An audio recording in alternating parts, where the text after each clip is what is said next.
আমি এই রাজবাড়িটির প্রাচীন একটি ফাঁসি মঞ্চের সামনে কিন্তু দাঁড়িয়ে আছি, যেখানে কিনা একসময় হাজার হাজার নিরপরাধ মানুষকে এই জায়গাতে ফাঁসি দিয়ে দেওয়া হতো। এই কারাগারের সামনে আসলে আপনার হৃদয় রীতিমতো কেঁপে উঠবে, কারণ এ কোনো সাধারণ কারাগার নয়।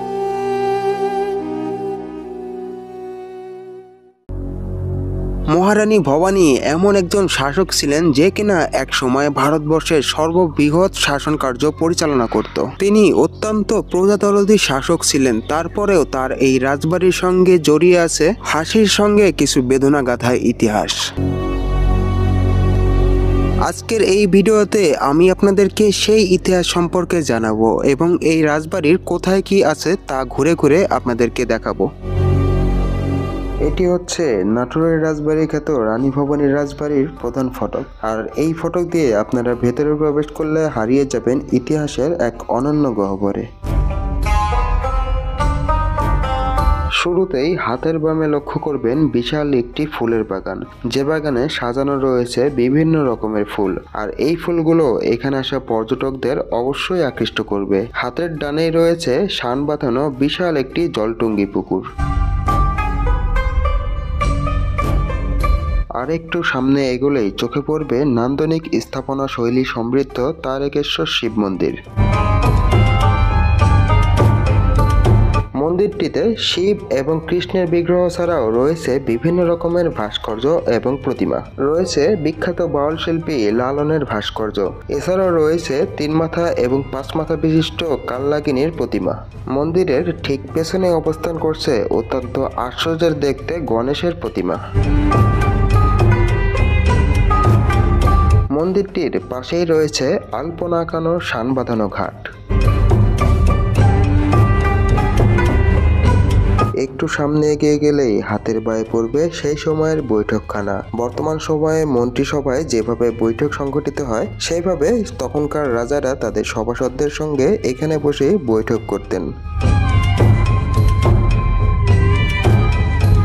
বৈঠকখানার ঠিক সামনেই রয়েছে শ্যাম সুন্দর মন্দির এবং এই মন্দির সংলগ্নই পাশেই রয়েছে গার্ড হাউস, অর্থাৎ যেখানে তৎকালীন সময়ে সেনা এবং পাইক পেয়াদারা অবস্থান করত। গার্ড হাউসের ঠিক পাশেই রয়েছে বড় তরফের মালখানা, যেখানে কিনা সে সময় গোলা বারুদ থেকে শুরু করে সকল প্রকার খাজাঞ্চি জমা করে রাখা হতো। এই সকল কিছুকে কেন্দ্র করে দাঁড়িয়ে আছে বড় তরফের প্রধান প্রাসাদটি, যে প্রাসাদটি এখানে ঘুরতে আসা প্রত্যেক দর্শনার্থীর মনোযোগ আকর্ষণ করে। প্রাসাদটিতে প্রবেশ করতেই সামনেই পড়বে সিংহদ্বার, যে সিংহদ্বারে রয়েছে অসামান্য কারুকাজ, যার স্পর্শ মানুষকে নিয়ে যেতে পারে সেই সুদূর অতীতে, যখন কিনা এই রাজবাড়িতে রাজা রানী পাইক পেয়াদায় একসময় মুখরিত ছিল, যা আজ কালের বিবর্তনে সম্পূর্ণই বিলীন হয়ে গেছে। বন্ধুরা, আমি এই মুহূর্তে আছি নাটোর রানী ভবানীর যে মূল প্রাসাদটি রয়েছে তার সামনে, যেটা প্রতিষ্ঠা করেছেন রাজা রামজীবন, যিনি কিনা রানী ভবানীর শ্বশুর ছিলেন। তো এই হলো সেই রাজবাড়িটি আপনারা সামনে দেখতে পাচ্ছেন। জমিদারিটি প্রতিষ্ঠা করার পর রামজীবনের কোনো পুত্র সন্তান না থাকায় তিনি একটি সন্তান দত্তক নেন, যার নাম রাখেন রামকান্ত। এই রামকান্তর সঙ্গেই পরবর্তীতে রানী ভবানীর বিয়ে দেন। রামজীবনের মৃত্যুর পরে এই জমিদারির সম্পূর্ণ দায়িত্ব আসে পালক পুত্র রামকান্তর উপরে। কিন্তু 1748 সালে রানী ভবানীর স্বামী রামকান্ত ইহলোক ত্যাগ করলে নবাব আলীবর্দী খাঁ রাজা রামকান্তের স্ত্রী রানী ভবানীর উপর জমিদারি পরিচালনার দায়িত্ব অর্পণ করেন। 1786 সাল পর্যন্ত নাটোর রাজ্য ছিল ভারতবর্ষের মধ্যে বৃহত্তম জমিদারি। তার রাজত্বকালে জমিদারি বর্তমান নাটোর, রাজশাহী, পাবনা, বগুড়া, কুষ্টিয়া, যশোর, রংপুর, এমনকি ভারতের পশ্চিমবঙ্গ রাজ্যের মুর্শিদাবাদ, বীরভূম, মালদহ পর্যন্ত বিস্তার লাভ করে। এজন্য তাকে অর্ধবঙ্গেশ্বরী বলা হতো। এই সিঁড়িতে করে একসময় কিন্তু অনেক বলা যায় যে রাজা রামজীবন, রানী ভবানী, রামকান্ত, রামকৃষ্ণ অনেকেই কিন্তু এই সিঁড়ি বেয়ে এখানে আসা যাওয়া করেছেন। আমি এখন সেই রাজবাড়িটিতেই অবস্থান করতেছি বা সেই প্রাসাদটিতে অবস্থান করতেছি, এবং এইটা কিন্তু এখানে যে মূল রাস্তা রয়েছে এখানে ঢোকার, অর্থাৎ মূলদ্বারের ঠিক পাশেই কিন্তু এই প্রাসাদটি অবস্থিত। তো এই জায়গাতে যেই দরজাগুলো রয়েছে সেগুলো কিন্তু সেই তখনকার সময়কার, এখনও কিন্তু একদম অক্ষত রয়েছে।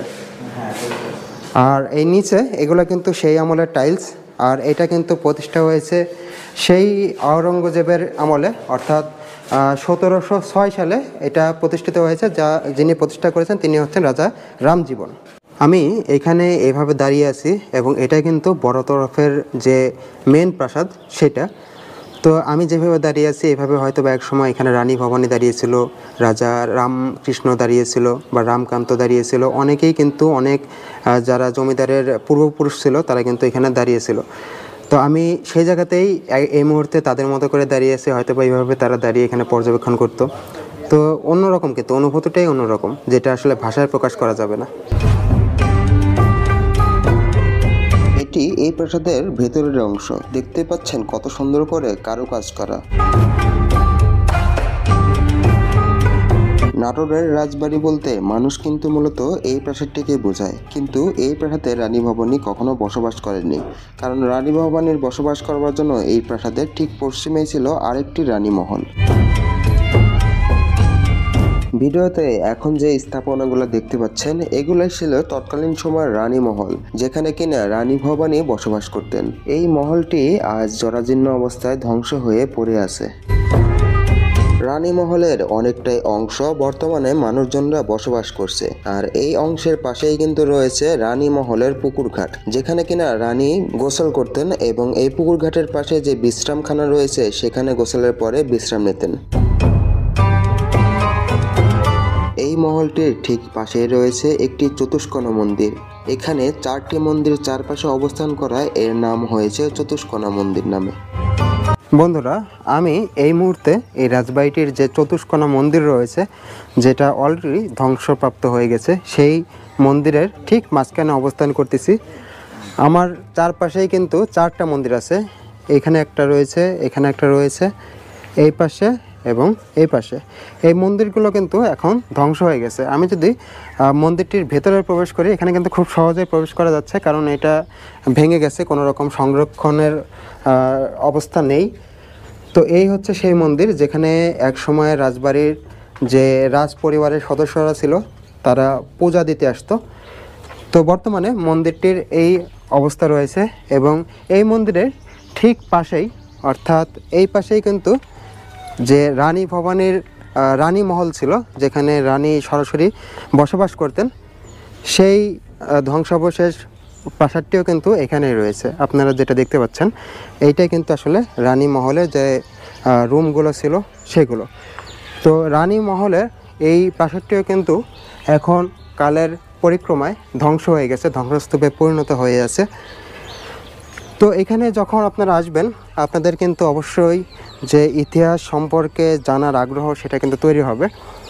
তো আমি আরও খুঁজে ঘুরে ঘুরে এই রাজবাড়িটির যেখানে যেই অংশগুলো রয়েছে সেগুলো আপনাদেরকে দেখাবো।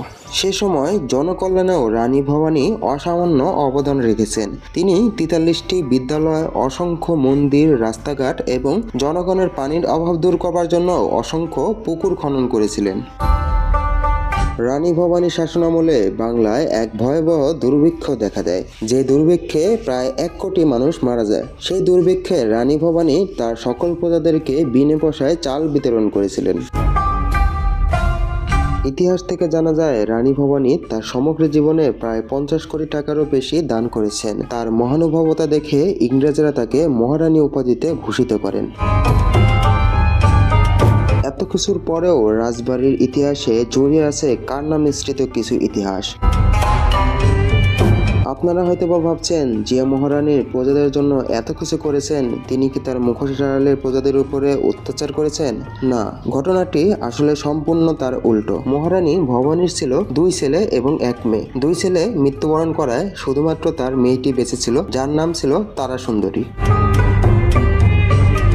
পরবর্তীতে তিনি রামকৃষ্ণ নামে একটি বালককে দত্তক নেন এবং রানী ভবানীর মৃত্যুর পরে তার সমস্ত জমিদারিত্বের দায়িত্ব নেয় তার দত্তক পুত্র রামকৃষ্ণ। রামকৃষ্ণের ছিল 2 ছেলে, শিবনাথ ও বিশ্বনাথ। বিশ্বনাথ পায় বড় তরফের অংশটি এবং শিবনাথের অংশটি ছোট তরফ হিসেবে পরিচিতি লাভ করে। পরবর্তীতে এখানকার রাজা হন বিশ্বনাথের পুত্র আনন্দনাথ এবং তার হাত ধরেই এই প্রাসাদে বেদনাদায়ক ইতিহাসের সৃষ্টি হয়। সেই সময় বাংলায় চলছিল ইংরেজ শাসন। এখানকার মাটি নীল চাষের জন্য উপযুক্ত হওয়ায় ইস্ট ইন্ডিয়া কোম্পানি একচেটিয়াভাবে ব্যবসা করে প্রচুর পরিমাণে মুনাফা অর্জন করছিল। অধিক পরিমাণ মুনাফা দেখে ইংরেজ নীলকরেরা নীল চাষের পেছনে প্রচুর পরিমাণে পুঁজি বিনিয়োগ করেছিল। কিন্তু নীল চাষ তেমন লাভজনক না হয় এদেশের কৃষকরা ধান এবং পাট চাষে আগ্রহী হয়ে উঠছিল। তখন ইংরেজরা এদেশের কৃষকদের উপর চালাতো পাশবিক নির্যাতন, আর তাদের এই কাজে সাহায্য করত এদেশেরই কিছু জমিদার এবং রাজারা। সেই সময় জমিদার আনন্দনাথ তার প্রজাদেরকে খাজনা বাড়িয়ে দেয় এবং নীল চাষে বাধ্য করে। যেসব প্রজারা নীল চাষে অস্বীকৃতি জানায় এবং সঠিক সময়ে খাজনা দিতে পারে না, তাদেরকে কঠিন শাস্তি দেওয়ার উদ্দেশ্যে এই কাচারি বাড়িটিতে গড়ে তোলা হয় কারাগার। বন্ধুরা, আমি এই মুহূর্তে আছি নাটোর রাজবাড়ির যে ঐতিহাসিক ছোট তরফের কাচারি বাড়ি রয়েছে, সেইখানে এর এক পাশটা রয়েছে কাচারি বাড়ি এবং আরেক পাশটা কিন্তু রয়েছে জেলখানা। এই জেলখানাতে এই রাজবাড়িটির অনেক বেদনাদায়ক মুহূর্ত কিন্তু সাক্ষী হয়ে আছে। তো চলুন আমরা ভিতরে প্রবেশ করে আপনাদেরকে একটু দেখিয়ে আসি।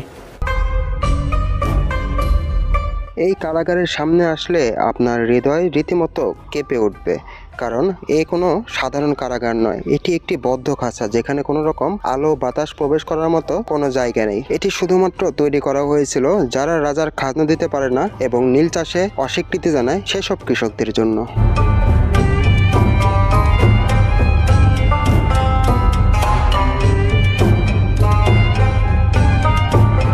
বন্ধুরা, আমি এখন কিন্তু জেলখানার ভেতরে অবস্থান করছি। এই জায়গাতেই কিন্তু যে আসামিরা রয়েছে বা দোষীরা রয়েছে তাদেরকে এখানে রেখে দেওয়া হতো। আর জেলখানাটি এই জায়গাতে তো খুবই সাধারণ। এখানে কয়েকটা জেলখানার পার্ট দেখলাম, ভেতরে কিন্তু আরও এমন জেলখানা আছে, এটার ভেতরে আরও 2-3টা করে ঘর করা আছে। এমন অবস্থা যে ওখানে একটা দরজা জানালা কিছু নেই। তো হয়তো আসামিদের মধ্যেও কিন্তু বিভিন্ন রকমের বা বিভিন্ন ধাঁচের আসামি ছিল, যারা একটু কম অপরাধ করেছে বা বেশি অপরাধ করেছে, তাদেরকে কিন্তু ক্রমান্বয়ে ওইভাবে করে জেলখানায় রেখে দেওয়া হতো।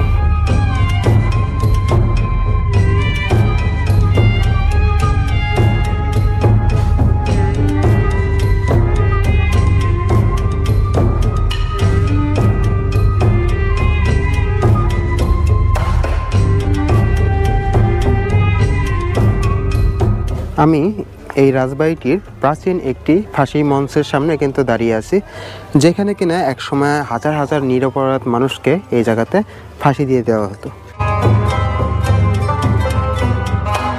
এখানে যেসব কৃষকরা কোনোভাবেই নীল চাষে সম্মতি দিত না, তাদেরকে অন্যায়ভাবে ঝুলিয়ে দেওয়া হতো। জমিদারি প্রথাটি সেই সময় ছিল একটি অভিশপ্ত প্রথা, যেখানে রানী ভবানী তার প্রজাদের জন্য এত কিছু করেছেন, এত দান করেছেন, সেখানে তারই প্রাসাদে বসে তারই উত্তরসূরিরা চালিয়েছেন প্রজাদের উপর অমানবিক অত্যাচার। আজও এই ফাঁসির মঞ্চে কান পাতলে শোনা যায় সেসব নিরীহ কৃষকদের আত্মচিৎকার। এই ফাঁসির মঞ্চটি ছোট তরফের মূল প্রাসাদের ঠিক পাশেই অবস্থিত।